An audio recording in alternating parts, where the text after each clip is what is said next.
Get the misery over it, don't we? I don't want to. G'day, this is the Two Beards Wrexham Podcast, your go-to for all things Wrexham AFC. Join us as we chat about the highs and lows of our favourite footy club. She'll be right, mate. G'day, beard brethren, Sheilas, fuckheads, and just all-round legends. Welcome to the Two Beards Wrexham Podcast for another week. It's a painful week, isn't it, Adrian? It hurts, mate. It hurts. Two home games and fuck all to show, really. So it just kind of hurts.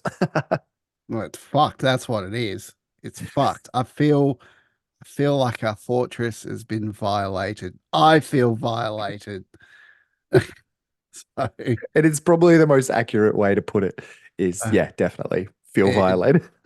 bloody painful. But anyway, guys, I'm your host, Rousey. That over there is Adrian. We are Two Beards Wrexham Podcast. And we have a fuckhead program if you wish to join up and just get our housekeeping out of the way. Oh, yeah. We have been going from strength to strength with that. We've got a great little program going. Links will be in the description down below. And yeah, if you want to become a fuckhead, it will cost you $5 a month. Gets you access to our fans only Discord. Gets you shout outs every week on the podcast, which we're about to do. Gets you discounted merch and giveaways in the Discord when we feel like doing them. When everything's not that miserable. That I think once we start getting the ball rolling. I tried to do one, but no one bloody won it. So yes, it is what it is then. But no, look, we are very lucky. We have had over the last 2 weeks, we've had 3 new fuckheads join our fuckhead program. And that is, we've had Daniel, we've had Anthony, and we've had Andy.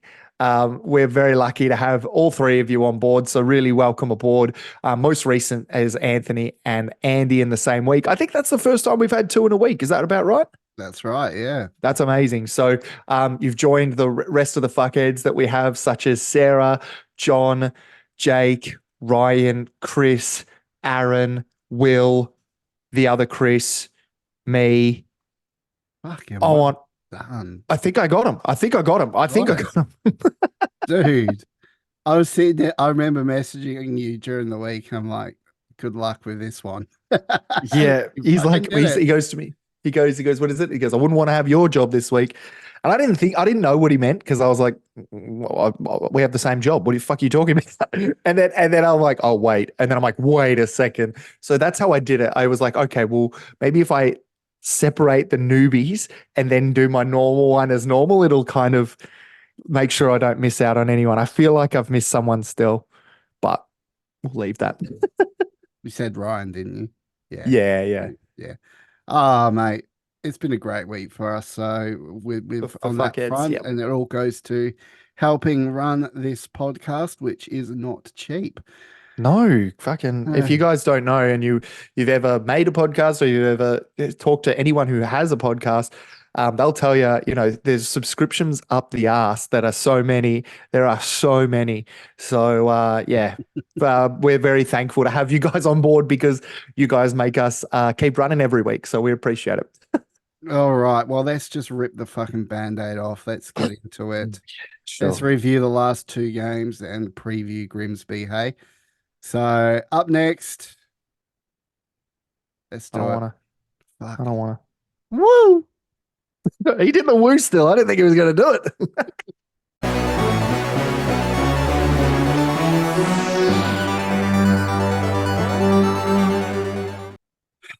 Well, this fucking really sucks. I gotta admit, I really had no desire to record and relive and talk about our 2 home games. 2 home games where realistically we should have been absolutely smashing them.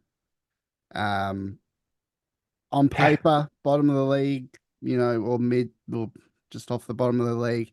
We'll talk about Harrogate first. That was a 0-0 draw. What is there to say? I mean, where is this Oh, going wrong?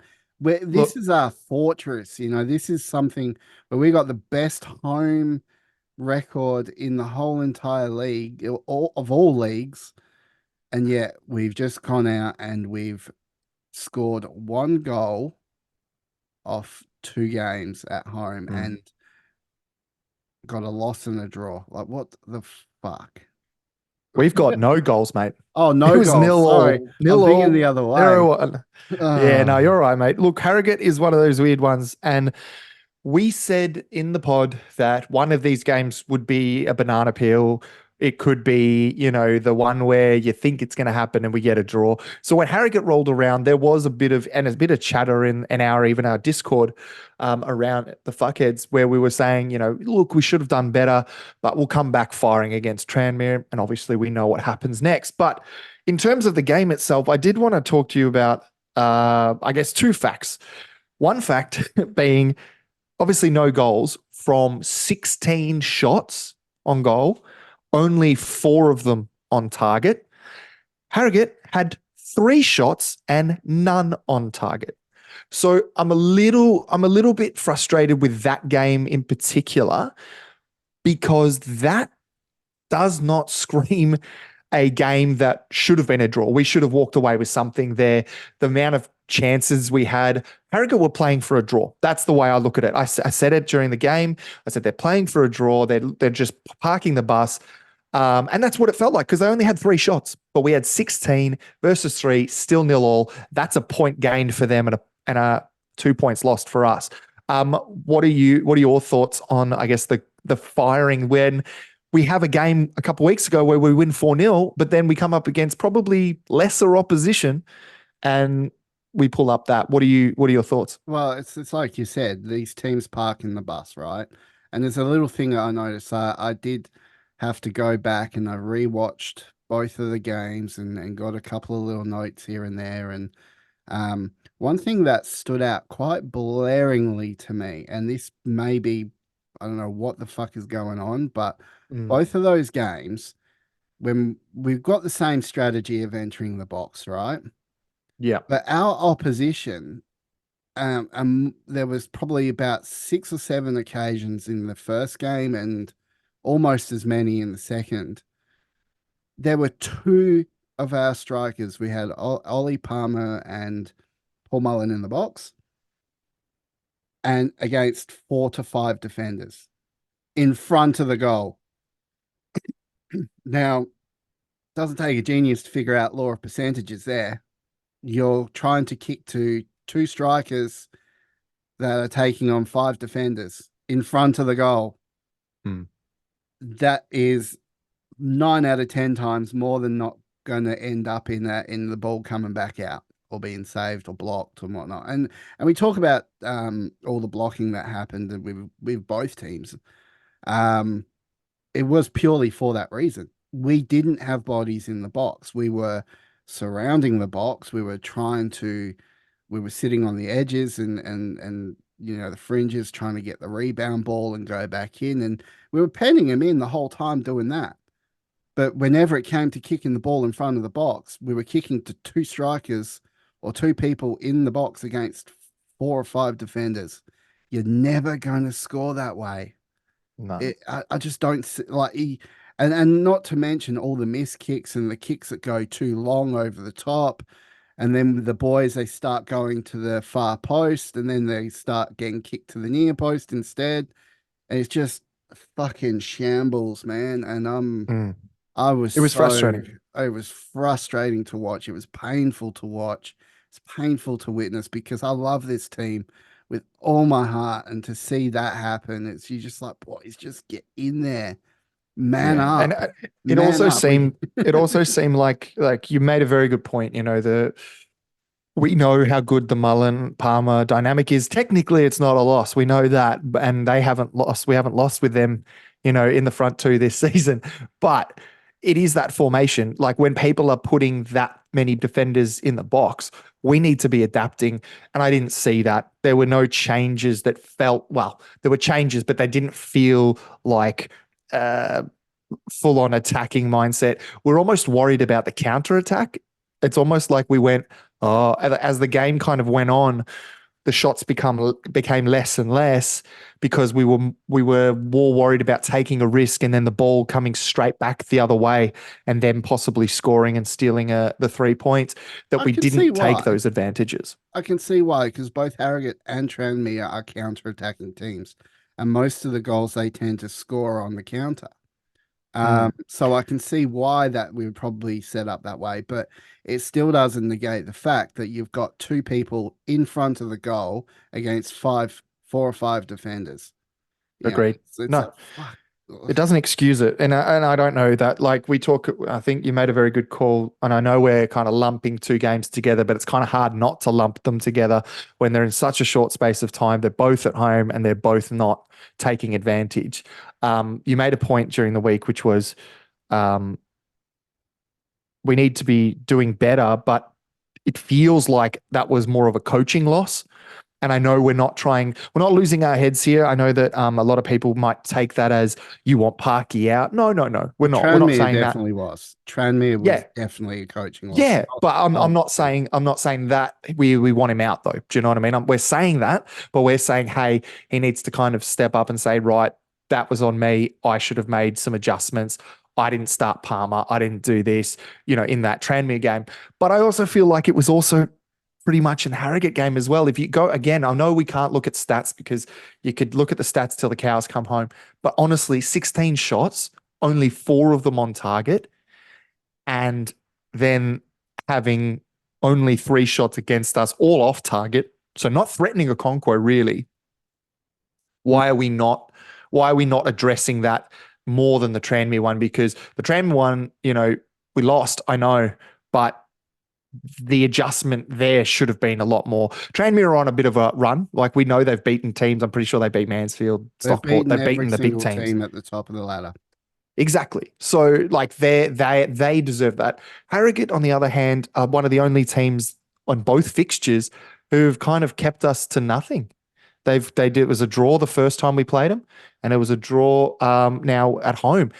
Harrogate have our number, and I know we say that about a lot of teams who maybe do the return fixture, but they knew what they were doing. They went, if we come away with a draw, that's a win at the racecourse. Yeah, simple as that. And So what did they do? They parked the fucking bus. yep, they Oh, did, man. they fucked us royally. Yeah. Yeah, I And totally agree with obviously, you. yeah, yeah. And Totally I think, agree with you. sorry, just last one on that. McLean obviously getting that other yellow, his fifth yellow or whatever in the short amount of time. He's got that 2 game ban, which then first was in against Tranmere. That just puts the icing on the cake of what we experienced.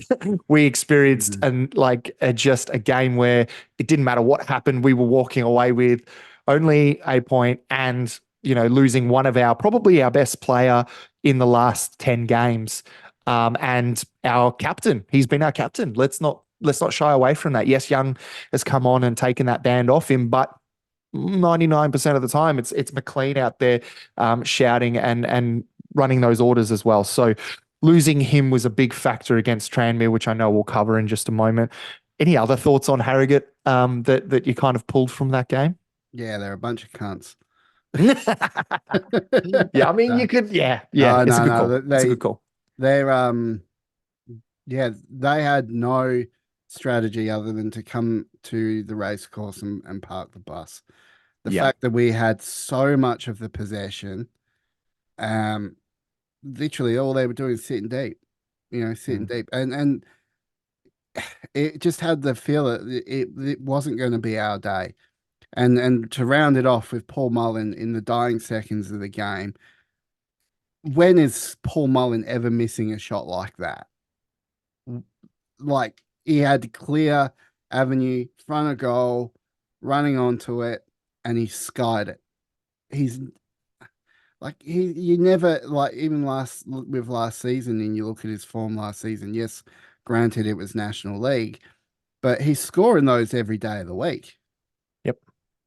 And for him to miss a real basic one like that is just, it was heartbreaking. And he knew it too. And you could see it. He crumbled, feet, went down. face in the grass and just lay there for a while. I was like, can't believe I just missed that. And Mm. so, look, I expected Paul Mullen then to come out firing, and then the team sheet came out. And this is now where we're getting on to this The being a Tranmere. coaching loss, because every single game, and the stat does not lie, every single game that Mullen and Palmer start together, we either win or we draw. Never been defeated. So what does he go do? What does Yeah. Parky go and do? Puts Fletcher Your and mate. Mullen on, two very, very similar type of players, puts them both on together, and Palmer's on the bench. Big mistake. Then he left Marriott out and bought in Dolby. So maybe Marriott was resting. I don't know. That's just a bit strange, because I feel Marriott has more to offer than Dolby. But he pulled off Luke Young, and Luke Young was one of our best on field. I actually Yeah. honestly thought Luke Young was probably one of our best on field, and he was stepping into that McLean role quite effectively, and his crosses were great and all that. And he goes and pulls them off at what, 60, 62, I think it was. It was Yeah, early. something around there. I'm looking at the stats here, and it just shows just a capitulation of epic proportion, because I don't know if you can see that, but can you see? If I go back, it doesn't matter. My point was, on this screen, you would just see a sea of red. In terms of momentum, there were dips, of course, when they scored the goal and again, classic Wrexham conceding at the 8th minute. There is something about the way we start games that needs to be looked at by a fucking psychologist, because there is something when we walk out on that pitch, home or away, where we're just shaky at the start. I don't remember the last time we came out all guns blazing. Maybe Accrington. No, I don't think we even did that either. Like, I think that was we didn't kick one till later on. It just seems to be at the start of the game when we're not doing it, but it is starting from exactly where you said, from that starting lineup. He brought on 64th minute. This is what happened. We had Ollie Palmer come on for William Boyle. We had Sam Dolby come on for Stephen Fletcher. We had Jordan Davies come on for Luke Young in the 65th. And then Luke Bolton came on for Barnett. Now, Barnett's been off as well. His crosses haven't hit a barn door lately. And look, it is a whole thing of, if there's no target, then who the fuck are you kicking it to? But there is an element of he's just not what he was in that first half of that season, where he was able to just kind of put it on a dime. Fletcher's there, someone's there to header it in, put it right away. It's just screams to me the Tranmere game, and I said it during the week. Now, I just want to preface this. There is a big discourse happening on X, Twitter, whatever the fuck, not really between new fans, actually mainly between original Wrexham fans prior to the takeover, having kind of a discourse between we should be grateful and happy that we're even in playoff contention after going up last year. And then the other side of the coin is we were basically on track to cement automatic promotion by winning these last couple games.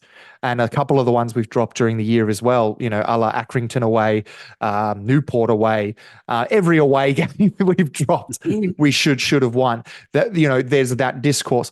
I'm on that bandwagon of, yes, we should be grateful where we are. We're not saying we're not, but if you have a run in where you are, top, second, third, and sitting there pretty comfortably.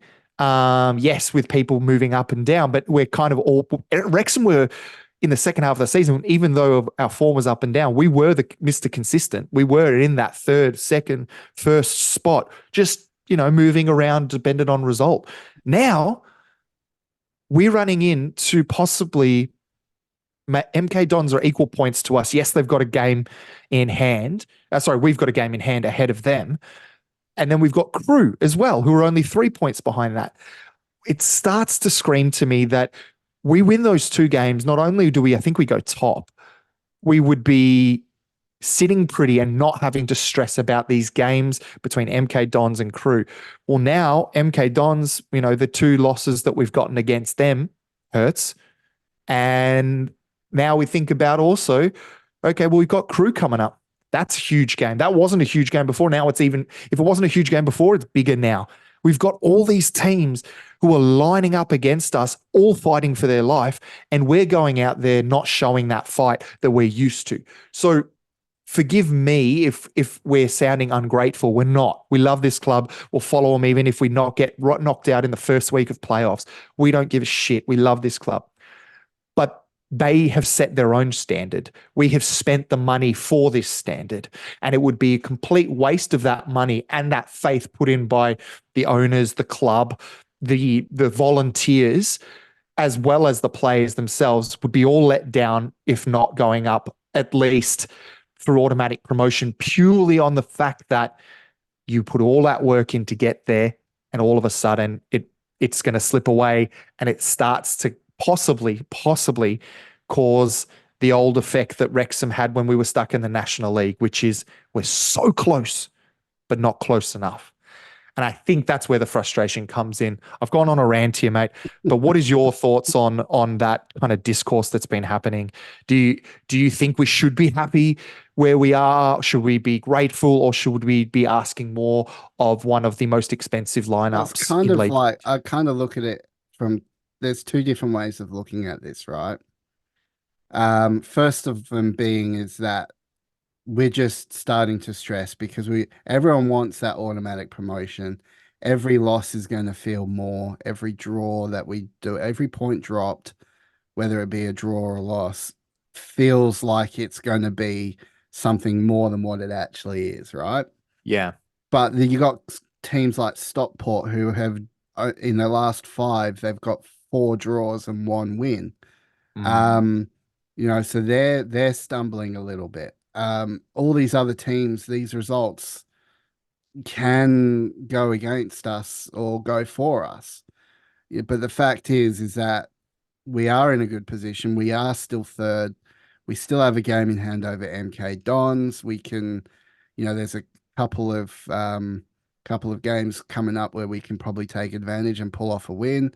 So it's not and you look at it like that, it doesn't feel terribly too bad, but it's like, because it's like last season where it's like every loss feels like it matters more than what it actually does. Everyone's stressing out about it, and that's the way they're venting their stress. The whole parky out, or you're not doing this, or you're not doing that, or we need to be doing this, we need to be winning every single game. Now, yes, we're getting into the pointy end of the season, 8 games to go. We really need to be finding at least put together a good string of games. And that stress is going to build. It's going to build. It's exactly like it was last season, where you remember going into the Easter long weekend when we were versing Knots on the Monday, and who was that team? Bottom of the ladder team. Oh man, this is so shit because like we're in National League for however long. Yeah, I know exactly who you're talking about. And we lost against them, and then we won against Knots, right? Yep. That loss against them felt huge because of Huge. the pressure that Notts County were putting on us. And I think now this is the same thing, except it's not just one team. We've got fucking 4 Halifax. or 5 other teams Yeah. wanting that position as well. And yeah, you've got the bottom of the ladder teams now starting to go defensive and steal points wherever they can. They're literally just starting to just sit there and defend and squeeze out a point and just do whatever they can to stay out of the relegation zone. It creates stress, and that's, I think, just the way people are trying to vent and get through. And you watch, if we get through and we get automatically promoted, it'll be fucking sunshine and rainbows and all that, and it'll be a special moment. And then there's obviously the other side of it, the flip side of it. when you start to drill down into our performances and drill down into the style of the coaching and the injuries we got and what people are doing and what they're playing in their position, if they're playing out of position, and think, fuck, if we do this next year, we're going to be fucking shit. Mm. You know, so Yeah, you know, it's a hard one. then so then you're thinking, oh, geez, we're going to be fucking useless if we go up to League One. Um, we're not going I've to be. seen that. We're not I've going to be. seen that. It's because the thing with, and I think the big thing, a lot of like like I said, I saw a lot of discourse with older fans. I think a lot of us newer fans are kind of staying out of the discourse, at least publicly. You know, we do it in our fuckheads chat, which you can sign up for $5 a month. But, you know, we joke about it in there, and we obviously have our events, and we have, you know, creative discussions where we're talking about who's good, who's not, what's happening, are we, you know, going up or down. But I feel like the newer fans, well, at least from what I've seen, have kind of tried to stay out of the conversation because we just don't know what's to come. And we kind of go, look, the people who've been there through the thick and thin, they know, and they're allowed to feel how they feel. We feel frustrated because we've been spoilt with a success. Like you said, we're expecting to win, expecting these things. So I'm just, like you said, I'm trying to sit back and enjoy the ride. I am obviously a bit pessimistic at the moment. I'm pretty certain we're not going to get higher than third, and probably, you know, could go as low as sixth, dependent on, you know, MK and crew as well. So there are all these different things, but I am just going to read this out to you, and I'd love to just go through this with you now, one by one. And I know we're going to talk about the next game, Grimsby, and we can do a bit more of a deep dive on that. But I just want to look at the next couple games. So obviously we've got Grimsby away. Just a quick off the top of your head, win, draw, lose prediction. Just a maybe, even if you want to leave that because we're going to do that at the end. Yeah, I'll move to the next one. leave the Grimsby Leave that one, prediction. sure. So Wrexham Mansfield at home. Win. Cool. Doncaster away. Draw. Colchester away. Draw. Crawley home. Win. Forest Green home. Win. God, you fucking hope so. Hope so. Through away. Narrow win. Stockport home. Win. See, so if you go off of that, we're going up. That's automatic promotion. You're taking points off of, especially taking off Crewe and Mansfield, and obviously Stockport. Is it enough to go past the top two? Maybe not, but it doesn't matter. It gets us that third spot. I think the biggest fear that everyone has is Crewe obviously was not a part of the equation a couple of weeks But ago. how many points did I just give us just off that? Sorry, let me gather them up.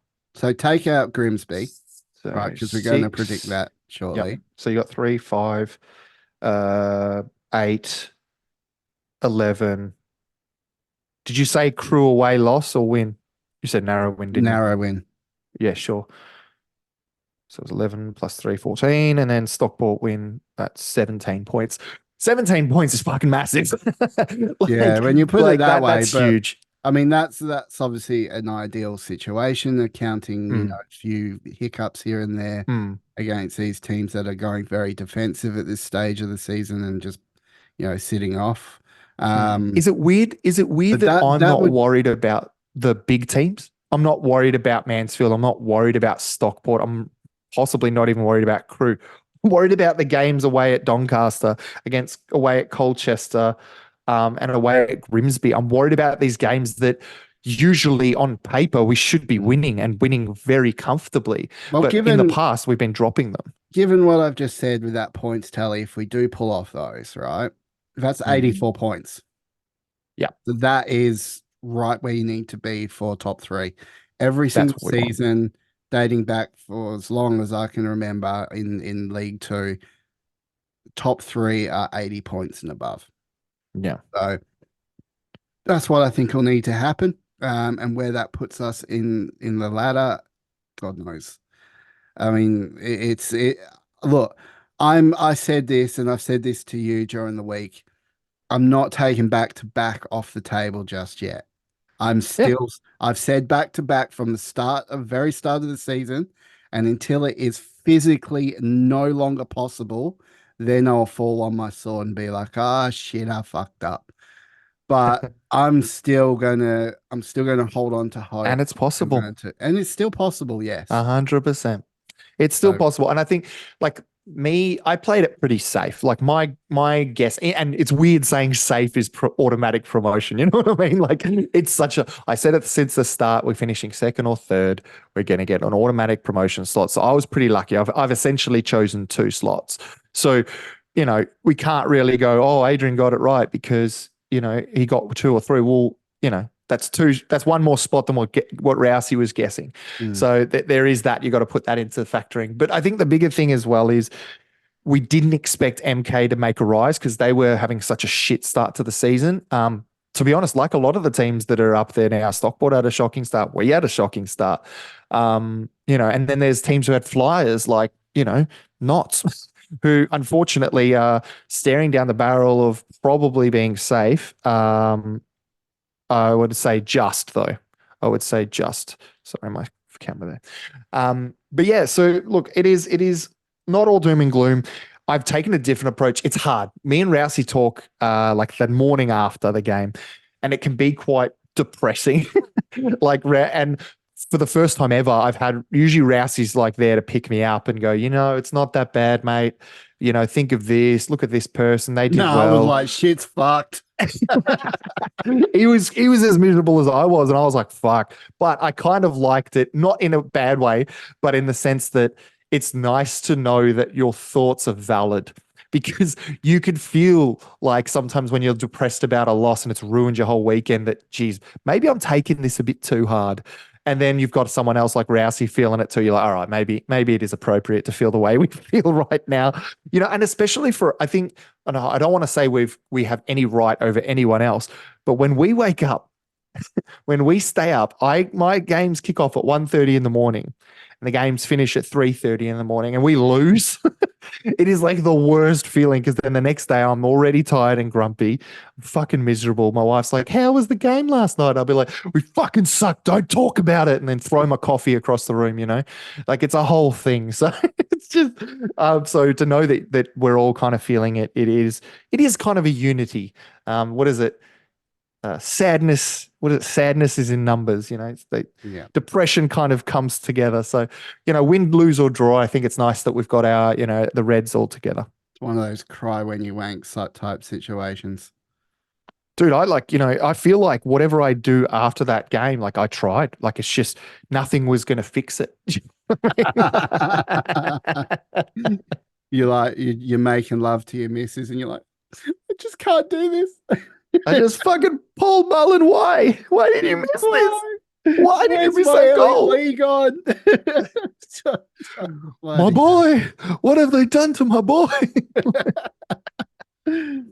Oh dear. Yeah, no, it's hard because Yeah, it is. you ride the highs of this team for so long and you get used to being in such a good position that then you come back to reality and you lose two home games in a row or draw and lose and you don't score a single goal at home in 2 games. And when you've got some of the best players in the league like we do, you should be doing more with that. Mm. And the only way then is to then start questioning the management and questioning Parky and all that sort of stuff. And yeah, valid questions. And I think if the same mistakes keep happening, then yes, then by all means, then I think his position does need to be looked at. But then but if he's learning from his mistakes, if he's evolving, if he's making the changes like he did when with starting Mullen, and then obviously the Tranmere was a back step, and there's a Mm. lot of questions in his decision making that I was like, why the fuck are you doing that? Then yeah, I think a lot of he is going to put his head out for questioning because there is no reason with the players that we've got that we can't be turning over teams like it's nothing. Mm-hmm.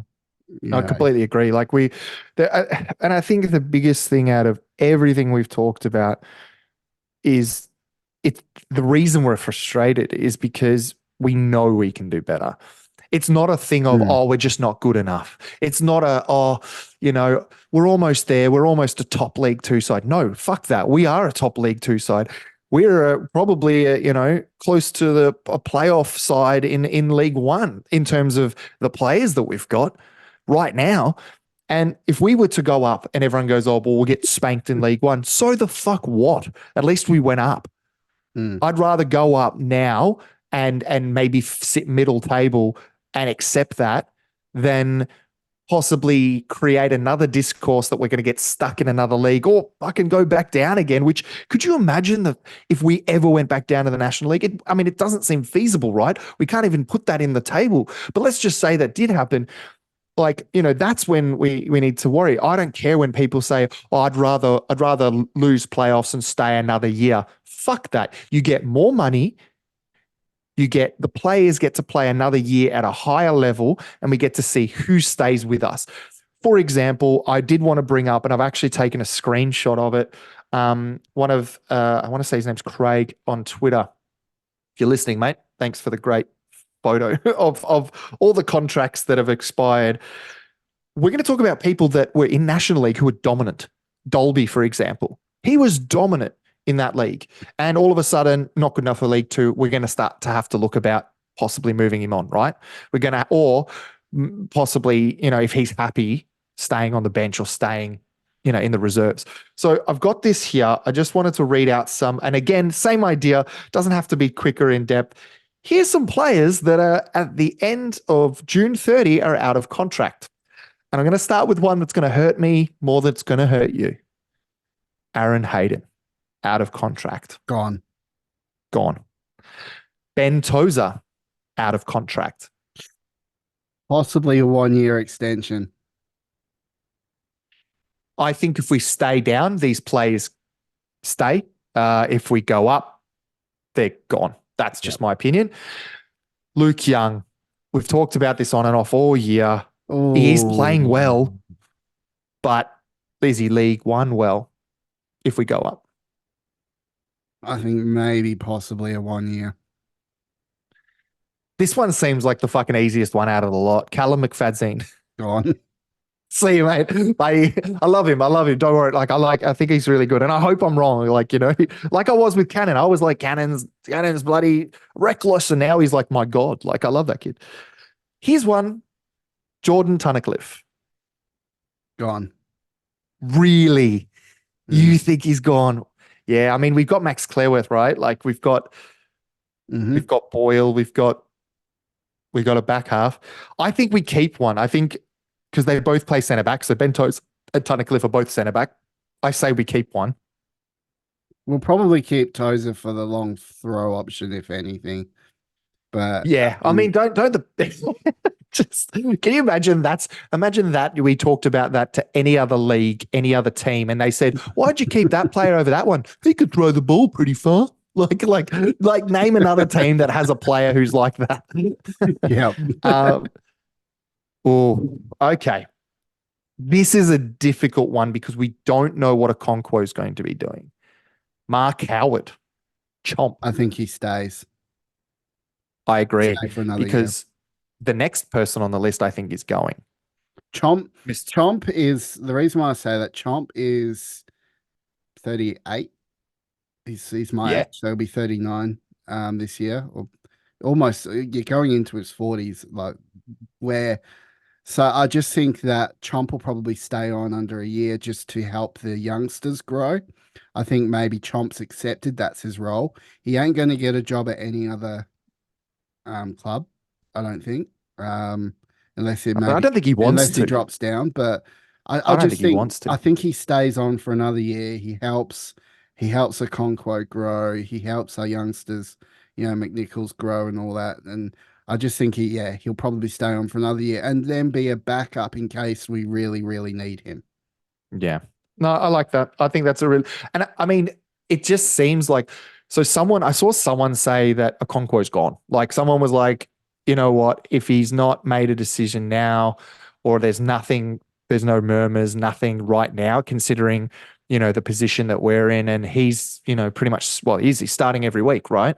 So who said that? Let me give him numpty of the week. I like it. I don't know. I think I just saw some random on Twitter, but Well, random person on Twitter, you just got numpty of the week. Because I agree. Because I think Okonkwo's staying. I think Okonkwo's staying at least for a year. I Like, promise you this, right? The Conquo decision isn't going to be made until the season is over. yeah, And agreed. nothing is going to be done beforehand. The club will be in talks. Arsenal will know where the club stand. We will know where Arsenal stands, but it's not going to be made public until it's signed on the dotted line. Well, Now, I mean, I think it's just interesting because usually Arsenal have bigger fish to fry right now. They're on course to basically fight it out for the title. So, they've got bigger fish to fry. But if I'm them and I'm seeing him, pretty much slot in and be pretty much, well, think about it. The minute we got a Conquo, we started moving up the table. And I know that it's a far different league, but if I'm looking at backup keepers, reserve keepers, I'd be probably looking at Okonkwo. I'd be pretty silly to let him go. But it's whether Okonkwo might say, you know what, my contract's up. I'm out. I'm coming here, because he will start every week. He will make a name for himself. And if let's just say we do go up, right? Let's say we go up. Could you imagine another goal? Like, let's say we get to the championship and he's still our main goalkeeper. He will have made the right decision, because there's no way in hell at his current age and current form that he'd be starting at Arsenal. At this point, he could go back there, or he could go to a Prem club later, but to move up the leagues and hone his craft and bide his time. Chomp did it before he played for Arsenal. So like, there are players that had to bide their time at other clubs and then make the jump. Fucking Foz. Foz played at Watford before, he played at Man U, or vice versa. He played at Wrexham, on loan. So there are things that make me think he's staying. But I do want to talk about the last guy, Rob Lainton. gone. Yeah. This is one that's hard for me to take, because he is fit. If he's fit, he's on par with the number one spot, even with Okonkwo. Like, he is that talented. But to be that injured all the time, and it's funny, it took for me to see that on Rob Lainton to realize that with Aaron Hayden, that the same equation happens, which is, yes, they could be outstanding people, but if they're playing only 30% of the year or less in Rob's case, then you're wasting your money, because you're still paying him.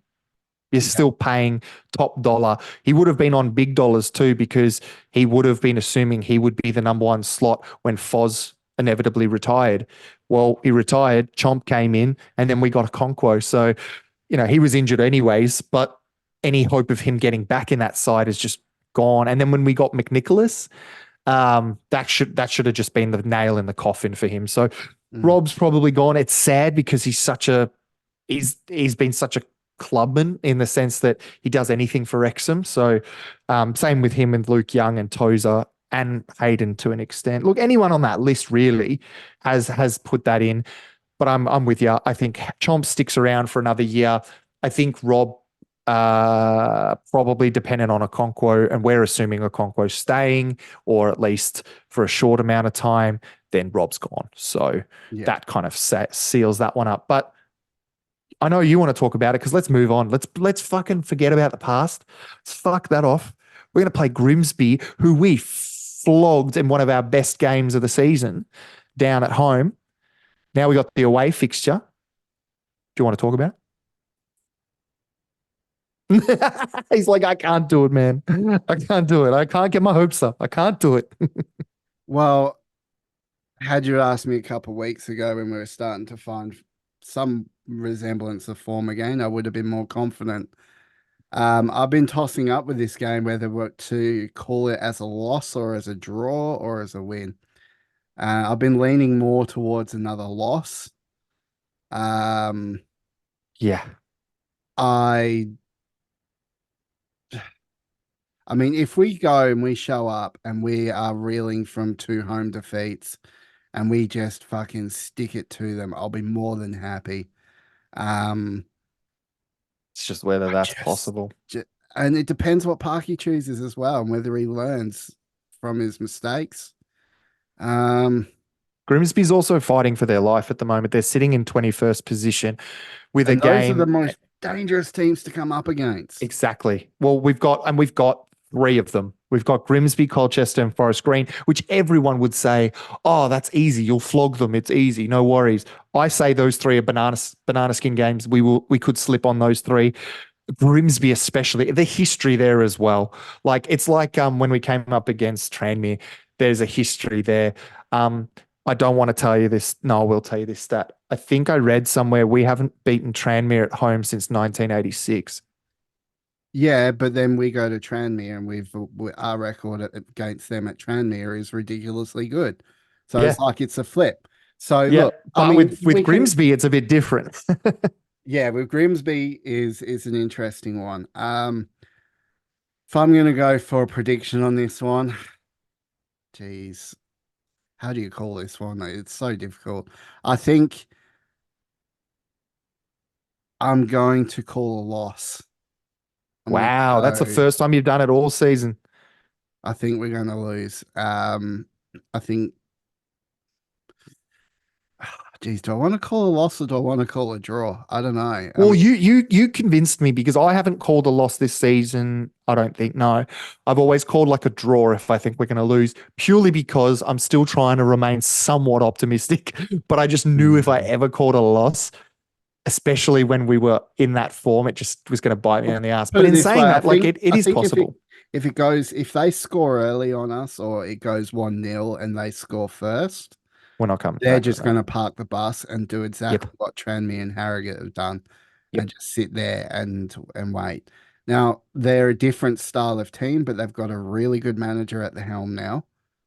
He's ex Premier League as well. Um, so, geez, do I want to settle on a loss or do I want, what's your prediction? Give me your prediction. Yeah. I'm still Well, undecided here. yeah, yeah. Well, depending on what not dependent. I think whatever you were going to say. To be honest, I've never heard you call a loss. I just assumed you'd walk in, same happy Rouse. You look at him, he's broken. He's a broken man now. Um, but he has got a point. It is a very, very, very, very big chance we might lose this one, especially with what we put out against Tranmere. I think if we were to question, when we were losing away, it was kind of we can't play away, right? Well, we did it at home, so that's got to be deflating. And now we're going back to the same thing of, we're playing away again. Are we going to win? Are we going to pull something from it? So I had my predictions 1-1 draw. I think we will score early and then they will score late. And then it'll just be 1-1 after that. And we'll feel pissed off and we'll be mad and we'll be in the Discord just going, this is fucked, and Rouse will be Let smoking like a me, chimney and I'll be let me, drinking like a fish. So yeah, I'll be getting fucking baked. I mean, I feel dirty for what I'm about to say. I feel like I'm probably going to piss off a lot of Wrexham fans. you're a dirty boy. I'm going to call a 2-0 loss. 2-0. Ooh, I mean, to be honest, and here's the thing, I don't argue with that at all. I'm not saying that is a very fair assumption off of Grimsby's. Grimsby's desperate right now. They have a game.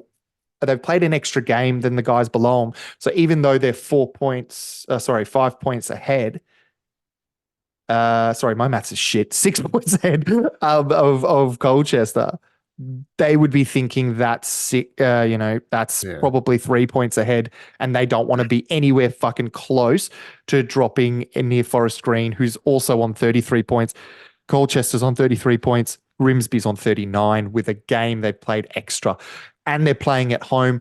It's going to be a hostile crowd. They're going to bring up memories of National League losses past. They're going to bring up that playoff loss. I would guarantee the players who played in that fixture, Mullen, that's it. No, but there's a few, who Yeah. would be reeling I from that and thinking about that. feel so dirty saying it, and I would love It's it to accurate. be a complete turnaround 4-0 win to Wrexham. I just going off our form, going off where Grimsby's at. This could be bad. This one could be Yep. bad, but then I predict we'll bounce back and we'll probably put Mansfield to the sword next week. But you know what? I'm really happy that we got that man. Remember, we brought this up, and I think we brought it up a couple of times The throughout the year. Mansfield draw. That Mansfield draw is bigger than anything than us. Bigger than anything. That draw, we were like, everyone's like, oh, maybe we should have won. No, mate, they should have killed us. They should have destroyed us that match. They didn't. It was a draw. So we need to now, in this reverse fixture, go, fuck it. If we can draw away when we were shit and they were peak, bring it on, I tell you. Like, I think I'm actually very confident against the big couple teams around us. Stockport. Teams. Yeah, we've always done well. Mansfield. Seem to do better I'm confident against them than the lower teams. But if we verse Colchester away, which we do, I think we'll lose. So it's like, it's that kind of thing that sucks at the moment is this, everyone, what was it? Ryan said, I said I wanted to read it out on the pod. All right. So here we go. I've just called a loss for Wrexham. Do it. This week. If Wrexham somehow turn around next week or on the weekend and do a 4-0 win of absolute stomping, I will give myself numpty of the week next week. I will literally fall on my sword and I'll be like, I am numpty of the week. I will give it to myself, and hell, I might even make up a rap about myself, seeing as you'll really enjoyed the last one I fucking did. Dude, I loved it, mate. Everyone did, man. It was a fun place to be. And I'm sorry, I'm just scrolling because Ryan said something and I said, I'm putting that in the pod. Is that okay? He said, my words are for everyone. So he said, he's got receipts. He's got receipts. And he's Be careful what you say to us because we keep receipts. Receipts, there it is. He goes, he goes, we're still in a good position, but is playing like we did tonight going to beat Grimsby away? No. Is it going to beat Mansfield? No. Is it going to beat Stockport? No. Is it going to beat Crewe away? No. Improved performances are needed, or we're going to be sitting here wondering where our season went wrong. Now, that was pretty poignant. And then he says, I'm fuming if you haven't noticed. I've been watching these cunts for 35 years and they still find a way to piss me off even when they're fucking good. So my legend of the week, and I know that it's usually your thing, but I know that we would collectively think we've made him numpty, but I'm thinking that is one of the best calls from a Wrexham fan that I've seen to date. Do you know what? I've never agreed with you more, Adrian. Ryan, from me, the wife, and Wrexham, well done, mate. You've gone from numpty of the week to now legend of the week. What an achievement. What an achievement. That is also, have we noticed that we've done Ryan twice, Sean once, not done them. We've chosen them for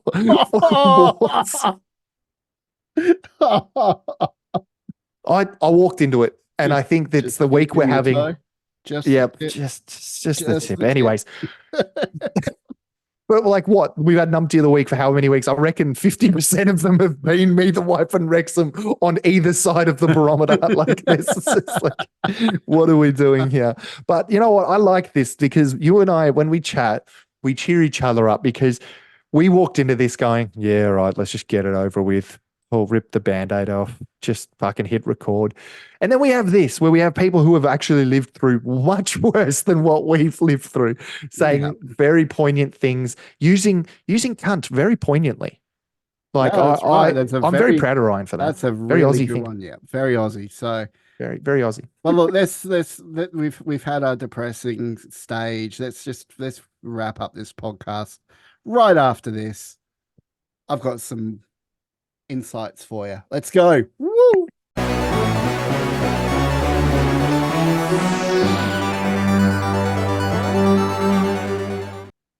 Okay, so it was a very weird night for me on Saturday night because I got to witness my second team give it to the Wolves and go. Oof, I hate when you say that. Don't just second team is just like, I don't know why. And considering I'm a massive born and bred Celtic fan, I think it's okay because it's a different league. But I think when you're talking about someone who's technically in the same pyramid, I always just cringe a little bit. But you know what? I was so proud and happy for you that night. Please tell us what happened. I was over the moon. So they obviously in the FA Cup they are through to Coventry, by the way. Coventry Sky Blues. Um, they they obviously did really well in the FA Cup. They beat Wolverhampton, Premier League side, ninth on the Premier League table. That have caused a lot of issues for your sides like Manchester United and Arsenal and all them. They've caused them issues. So they beat them, and it was an epic game. It was so good. They went 1-0 up, and then Wolverhampton scored two. We then Coventry equalised, and then right at the death, we managed to put through another one, and Coventry go through to the semi-finals to verse Manchester United. Now, that's big news for Coventry. Big news. It is so good for them, considering where they've come from. Now, reason why I think I'm more of a Wrexham supporter than a Coventry supporter is because I really feel like I resonate with the Wrexham story more so than the Coventry story, even though being a Coventry-born lad myself. But they've been through the ringer. They've done it tough. Now, I just wanted to actually spend a bit of time here. I've got some notes on where they sat. So they sat in League One for quite some time, and I've watched them play in throughout every single league, even back in 2017 when they went down to League Two. Now, in League Two, they finished sixth, but they won the playoffs and went back up to League One. The first year that they did in League One, they finished eighth after finishing sixth in the playoffs. It's pretty good. Now, keep in mind the one caveat here is Mark Robbins, their gaffer, right? Stuck with them, completely stuck with them. The whole way from League Two, League One, Championship, and hopefully one day Premier League. So the 2018-2019 season they finished eighth. Their last 5 games, obviously, of that season, they won 2, lost 2, and drawn 1. And the team that finished third or fourth, that was 88 points. That was a big season. That was when Luton finished top. We go forward to the 2019 season. This is the season that Coventry won League One. So they spent one season in League One, and then the next season in League One, they won up. So they spent 2 seasons in League One. Then they won it. And they won it with 67 points. All right. What we're currently on right now. They won it with what we're currently on, 67 points. So they won that. And then off they go up to the championship. And their first season in the championship league, they ended up finishing. Where the fuck did I put that? Oh, wait, I'm still in League One. Yeah. So they went up to the championship the following year, and they've been in the championship ever since. I think they finished mid-table in the championship, and then they've sort of been flirting around the playoffs. And as we all know, them against Luton last year, how well that went. So I've watched them go through the league, and every single time they've stuck with Mark Robbins. Does that mean we stick with Phil Parkinson? Well, Phil Parkinson's taken teams to the championship using the same style of play he's using now. Yeah, so, I'm with you, man. Like, I think the biggest thing is the Parky out crowd is very different from the crowd like us who are criticizing Parky. You could be critical of someone and still have massive respect and belief that they're going to fix it and turn it around. I genuinely believe that. And I don't think, especially with the owners in the way that they have invested, they're not traditional owners, and that's not a bad thing. But it also means they're probably going to stick longer with players and people that they like. You know, e.g. Rob Langton, for example. We talked about him just earlier. He's probably gone, maybe you'd think, but we don't know. They really like the guy. So he might be, sticking around. You just don't know. But then you've got coaches like in MK Dons, or fucking half of League Two, to be real. Half of them got sacked halfway through the year and then they all turn it around. But that's something that I don't think would be constructive or conducive. Even if we did it at the end of the year and if let's say we didn't go up and then we sacked Parky, we got someone else, you change the culture, which the culture's been built by Parky. That foundation's been built. Yes, the players have been brought in. Yes, there's a bit more cash flow, blah, blah, blah. But ultimately, that no dickhead policy has held us in very high regard. Every other league team thinks we're dickheads, but we know in that locker room that there's no egos. It's about the team. It's not about an individual. For that alone, I would give Parky, even if we didn't go up, I would give him as much time as he thought needed to fix it. I think the only frustration and criticism that we give is that he has the budget of the top teams like Stockport. Stockport have put in a fuck ton of money. MK Dons as well. Sorry to interrupt. No, you're right. You're right, mate. Yeah, this brings out a financial statement where apparently our turnover is 22 million or something over the last year. Coventry just released theirs. Guess what they're bringing in? 22 million. $22 million. Same amount. Look, I know I'm harping on about Coventry here, but that's because, look, I feel like I can have a good comparison here because I have followed them. Not so much necessarily supported, but more followed because they're my boyhood team. So I feel like I can make a comparison here. And if they're now top end of the championship or towards that sort of top end of the championship playoff contention sort of area, they're doing that on that budget and we've got the same amount of turnover. There's no reason we can't go all the way to the championship. So it's just how we're going to get there, and we're going to stress, but there's going to be bad moments like there is now. We're in a much, much tougher league now. The English Football League is, you're playing people more so on your level, whereas National League, it wasn't that.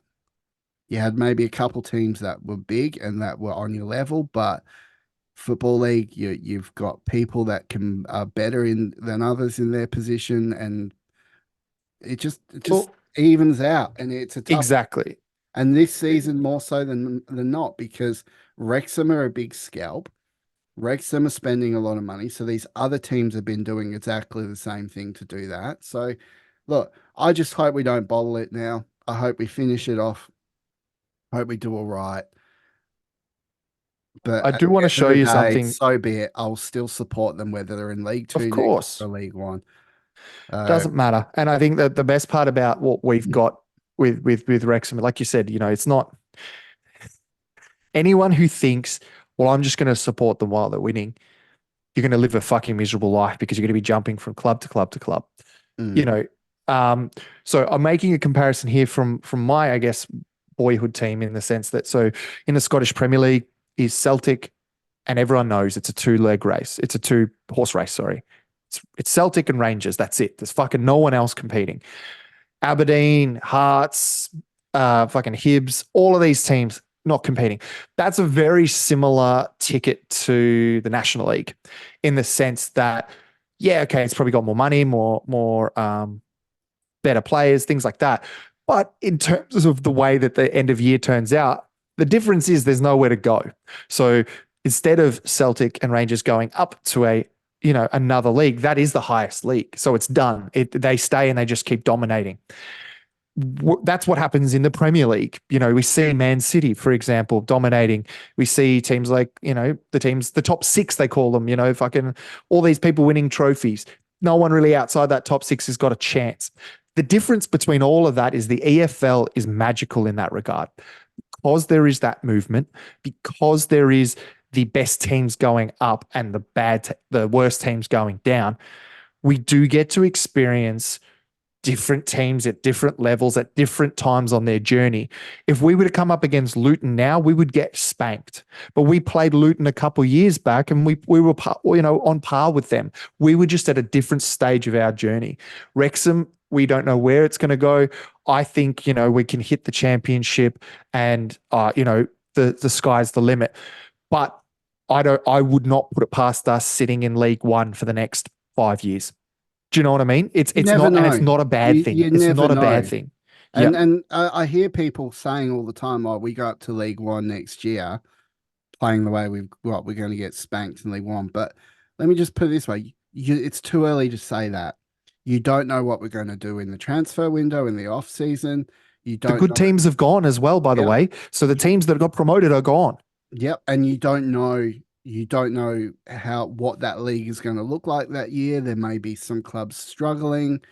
We may find ourselves back in the top of League One. You just don't know. You don't know until it actually starts happening, and then you can make a real good judgment call on that. I remember when Coventry first went up that year, and a lot of people were saying they've got no hope. But hey, they finished mid and then they finished top. Yep. It's a very good comparison. One of those things that you just don't know what's going to happen. And you wouldn't think Coventry would have done that well. And they didn't actually make a hell of a lot of changes between those years in their squad. They kept their squad together, and they stayed with the same gaffer, and they threw their support behind their gaffer, and it paid off. And obviously Luton, different story, but they ended up working their way up through to Premier League, and now they might be back down in Championship next year. You never know. It looks like Sheffield United are going to go back down. Well, Nottingham Forest just got a points deduction, so that's going to throw an absolute spanner. When are they going to give those point deductions to Man City for their 100? Yeah, I know, right? Charges, right? It is really, really hard to say what we're going to be like next year until we're actually there playing it. We could go storm the league next year. And you just don't know. And everyone, and I think I'm going to say the stupidity of that thought as well. They're assuming we're going to be putting the same players on the park. Look at the team we have now versus the team that won the National League last year. Completely fucking different. Name a position that is the same. Mullen. That's it. That's it. Like, do you know what I mean? Like Lee. Well, Lee. Palmer wasn't. He's on the bench, so it's like that doesn't count. But Mullen and Lee, Mendy. Well, McLean came in and took his spot, so he's in a different position. So but that's my point. You've got out of the 11, you've got 2. You've got 2, mate, and I'm giving you 2. 2. So there is that, right? There is 9 different changes. Goalkeeper, the defense is completely changed. Everything, the midfield, George Evans coming in. I know he's injured at the moment, but when he comes back, but please my point is, actually, I had a thought. If you have Palmer and Mullins start and McLean's off for another game, what do you reckon about putting Fletcher in that McLean midfield role? Too old. He's played it before, though. I know, but he just doesn't got the legs to run out a full 90 or at least 70 minutes. So that's just a personal opinion, because that's why I don't think he worked when he started the other day. It was for the same reason. He's used to running only 20 minutes, 25 minutes, really. Maybe 30 minutes with extra time tops. So when he's playing 70 minutes. It's just not conducive to his game style right now. But that's why Palmer works better, and that's why we fucking put on Fletcher when shit hits the fan, and then he gets those goals. But, what do we know? Anyway, that's the frustration coming out. But my point of the whole thing is, if we were to go up and get into League One, we'll also get a fuck ton more money. We'll get more turnover, which was 22 mil you just said for a championship side. That's a pretty damn good to get them to an FA Cup semi-final. Why can't it be good enough to win League One? Do you know what I mean? Why can't that kind of money or investment? And you can't tell me there isn't a player who's out of contract, who's in that League One bracket that wouldn't want to come to Wrexham. Yeah, exactly. And so as I said, you don't know. So I just think too soon to say. Yeah. We could do great. We could be mid-table. We could be bottom of the table. Too soon to say. And it really depends on what the other teams do as well. It's football. Anything can happen. Exactly. It's And the on that Wrexham way, note, mate. time to end this episode. It's been a good little discussion, a good little chinwag. I still feel violated, but hey, we'll get there. We'll get there, guys. But the episode, is that what the episode's going to be called? You know what? Why not? Let's call it violated. Violation. Violated. Let's call it that. Why not? But guys, if you like this, let us know what you think down below. Reach out to us. We love talking to our fans. So by all means, reach out. Comment down below what you think. Do you think we're going to do well next year, or do you think we're just going to shit the bed? If we go up. We got a fuckhead program. We've already spoken about that. Links will be in the description. twobeardsmedia.com. Beard brethren, shillers, fuckheads, and just all-round legends. Thank you for joining us this week. Let's try and get a win, even though I've called a loss. I'm preparing myself for the worst. Love you guys. See you on the next Two Beards Wrexham podcast. Bye.